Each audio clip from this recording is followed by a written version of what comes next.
अस्सलाम वालेकुम व्यूअर्स, क्या हाल चाल है। उम्मीद है आप सब खैरियत से होंगे। तो आज फिर हाजिर हैं एक नए व्लॉग के साथ। अस्सलाम वालेकुम व्यूअर्स, क्या हाल चाल है। उम्मीद करते हैं कि आप सब लोग ठीक होंगे और अपने घरों में खुशबाश ज़िंदगी गुजारे होंगे। तो एक तवील गैर हाजिरी के बाद हम फिर हाजिर खिदमत हैं। उम्मीद है कि आप लोगों ने हमें बहुत मिस किया होगा। तो जी, जैसा कि रमज़ान भी गुजर चुका है और ईद भी गुजर गई है। जो ईद गुजरी है उसकी ये चंद झलकियां हैं जो हम आपके साथ शेयर कर रहे हैं इस ब्लॉग की सूरत में। तो जल्दी से हमारे चैनल को कर दें सब्सक्राइब और वीडियो कर दें लाइक, तो हमारे साथ बने रहें क्योंकि ब्लॉग में होने वाली बड़ी दिलचस्प बातें। तो जैसा कि आपको पता है, रमज़ान और ईद गुजरने के बाद एक अजीब सी सुस्ती होती है, वो इंसान को घेर लेती है। और हमारा तो बिल्कुल ही दिल नहीं किया मोबाइल उठा के वीडियो रिकॉर्ड करने का या कुछ भी। हालांकि बहुत से ऐसे मोमेंट थे जो हम आपके साथ शेयर करना चाहते थे, कैप्चर करना चाहते थे। तो जी, यहाँ पे बन रही थी हस्बे मामूल चाय, क्योंकि दिन का आगाज़ होता है नाश्ते के साथ। और नाश्ते में सबसे ज़रूरी जो पाकिस्तानी है उनके लिए तो चाय ही है। जी, चाय हमारे लिए एक टॉनिक का काम करती है,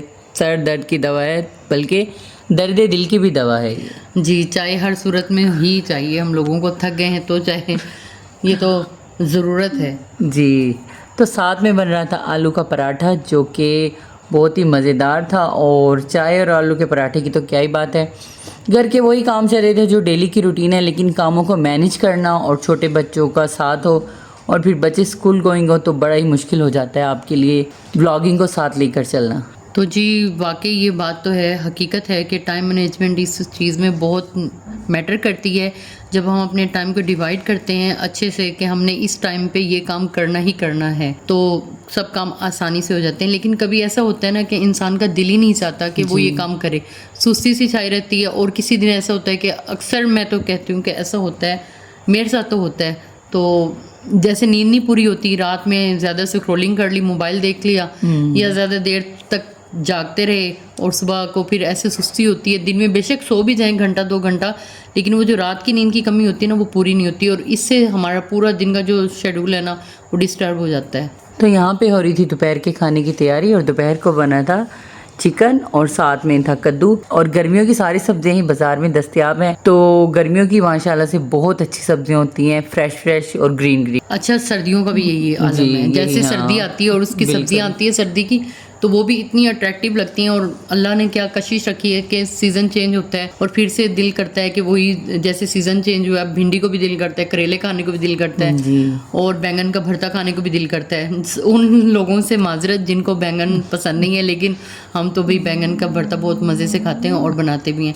तो उसकी वीडियो भी आपके साथ जल्द शेयर करेंगे। तो यहाँ पे झटपट बड्डी बाजी ने बना ली थी चिकन और कद्दू, और हमने फिर ये खाना खाया था। और साथ में ही थी हमारे भतीजे की सालगिरह ज़ारून मुस्तफ़ा की, तो फिर उसके लिए ये छोटा सा एक क्लिप है, हमने सेलिब्रेशन की थी उसकी। तो वो बार बार कह रहा था कि मैंने केक कटिंग करना है। इसके अलावा मैं सालगिरह पे यकीन नहीं रखता कि पहले आप केक लेके आए तो मैंने काटना है। और सारे बच्चों ने मिलकर ना यहाँ पे इज्तिमाई केक कटिंग की थी। हाँ जी, केक एक था और बच्चे माशाल्लाह सारे इकट्ठे हुए थे। तो यहाँ पे बहुत मज़ा आया बच्चों के साथ ये सेलिब्रेशन करके। हाउस वाइफ के लिए तो बहुत ही मुश्किल होता है ईद को भी मैनेज करना। जी, चांद रात की तैयारी, फिर ईद की सुबह की तैयारी, खाने की तैयारी, और सारा वक्त ही खानों में गुजर जाता है, पकाते हुए किचन में गुजर जाता है। बाहर आप किसी वक्त खाने के लिए भी चले जाएं, जैसे कि हम लोग बाहर गए थे, तो ये ईद का कोई 5वां दिन था जब हम बाहर गए थे। और बाहर जाके भी ना फिर भी ऐसे होता है, अच्छा हाउस वाइफ जो है ना घर में पकाने वाले, उनको ये चीज़ बहुत महसूस होती है, हाय अल्लाह इतने पैसे लग गए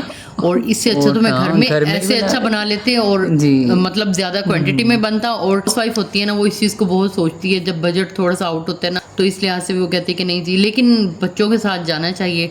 और बच्चे बार बार जिद कर रहे थे कि हमने बाहर जाना है। और अच्छा, बड़ी बाजी ने यहाँ पे इन बच्चों को कहीं गए नहीं थे ना हम, कि हम घर पे शवारमा बना लेते हैं या हम घर पे बर्गर बना लेते हैं। लेकिन जो बच्चे हैं ना माशाल्लाह से, उन्होंने कहा नहीं जी, वो जो बाहर जाके खाना है ना, तो होटल में बैठकर वहीं पे ही जाना है हमने। और असल में ये काफ़ी अरसे से कहीं बाहर नहीं गए हैं, रमज़ान शरीफ में भी हम कहीं बाहर नहीं गए हैं। तो फिर बाहर घूमने फिरने का बच्चों को तो आपको पता ही, त्योहारों पे बहुत ज़्यादा शौक़ होता है। तो यहाँ पे फिर रात ज़्यादा होगी तो हम किसी पार्क भी नहीं जा सके। बस फिर बच्चों को ऐसे ही रोड पे घुमा के और सैर करा के और फिर घर वापस ले आए। तो जी, बड़ी बाजी हो जाए कुछ चंद अशार मज़ेदार से। सब जिनके लिए झोलियाँ फैलाए हुए हैं, वो रंग मेरी आंख के ठुकराए हुए हैं। एक तुम हो के शोहरत की हवस ही नहीं जाती, एक हम है कि हर शोर से उकताए हुए हैं। अब किसके लिए लाए हो ये चांद सितारे, हम ख्वाब की दुनिया से निकल आए हुए हैं। कुछ भी तेरी दुनिया में नया क्यों नहीं लगता, लगता है कि पहले भी यहाँ आए हुए हैं। सब दिल से यहाँ तेरे तरफदार नहीं हैं, कुछ सिर्फ मेरे बुग़्ज़ में भी आए हुए हैं। वाह जनाब वाह वाह, बहुत मज़े की शायरी थी। तो जी यहाँ मुझे बहुत ज़्यादा थकन महसूस हो रही थी और सर में मेरे बहुत ज़्यादा दर्द था, तो फिर मैंने छोटी बहना से बोला कि ज़रा मुझे आप अपने हाथों से प्यारे प्यारे हाथों से कॉफ़ी बना दें। और इसने फिर मुझे दी बना के, बहुत ही मज़े की थी। और साथ में इसने क्लिप एक छोटी बहन को भेज दिया जो रावलपिंडी में होती हैं। तो फिर उन्होंने तो हमें बड़ी सुनाई है कि जब मैं आई हुई थी तो तुम्हारी कॉफ़ी किधर गई, जब मैं आई थी तो ये नहीं किया। तो क्योंकि वो शादी अटेंड करने के लिए आई थी थोड़े से दिनों के लिए, और शादी के इतने ज़्यादा काम थे और हम इतने बिजी थे, गेस्ट इतने आए हुए थे, हमारे घर भी गेस्ट थे, तो बस इस वजह से हम उसकी खातिरदारी कर ही नहीं सके। और अच्छा वाकई ऐसे होता है, बहनें आती है ना तो समझ ही नहीं आती, अम्मी के घर जाना होता है और बस उनके पास भी इतना टाइम नहीं होता क्योंकि वो जॉब्स करती हैं, और फिर बड़ा ही मिस करते हैं हम बहनों को भी और उस टाइम को भी। यहाँ पे कॉफ़ी को दोबारा देख के ना फिर तलब हो रही है, लेकिन गर्मी है। आज तो खैर मौसम अच्छा हुआ है, तो क्या ख्याल है फिर से कॉफ़ी पी ली जाए। आज यहाँ पे हमारे शहर में बादल आए हुए हैं और बिजली भी चमक रही है, शायद बारिश हो जाए, और अल्लाह करे बारिश हो जाए तो मौसम खुशगवार हो जाएगा। क्योंकि गर्मी बहुत ही ज़्यादा अप्रैल में इतनी शिद्दत से आ गई है, वैसे ये मई और जून के महीने में इस तरह फील होती थी जैसे कि अभी से आ गई है। और गर्मी के साथ हाउस वाइफ पे एक और जिम्मेदारी भी आ गई है, पानी की बोतलें भर के रखना फ्रिज के अंदर।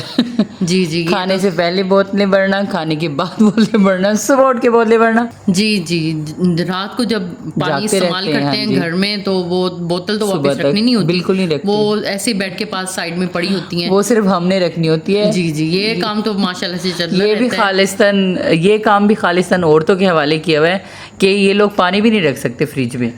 तो बस जी, गर्मियाँ और बोतलें ये तो अब लाजिम व मलजूम है और ऐसे ही चलता रहेगा, ये भी हर घर की कहानी है। अब थोड़े अरसे में कूलर भी शामिल हो जाएगा इस रेस के अंदर। तो जी रखिएगा अपना ढेर सारा ख्याल। उम्मीद है आज का ब्लॉग आप लोगों को पसंद आया होगा, तो जल्दी से हमारे चैनल को सब्सक्राइब कर दें, वीडियो को लाइक कर दें और कमेंट ज़रूर कीजिएगा। तो चले मिलते हैं अगले ब्लॉग में, तब तक के लिए अल्लाह हाफिज़। तो जी खुश रहें, आबाद रहें, अपना रखिएगा बेहद ख्याल। मिलते हैं नेक्स्ट वीडियो में। अल्लाह हाफिज़।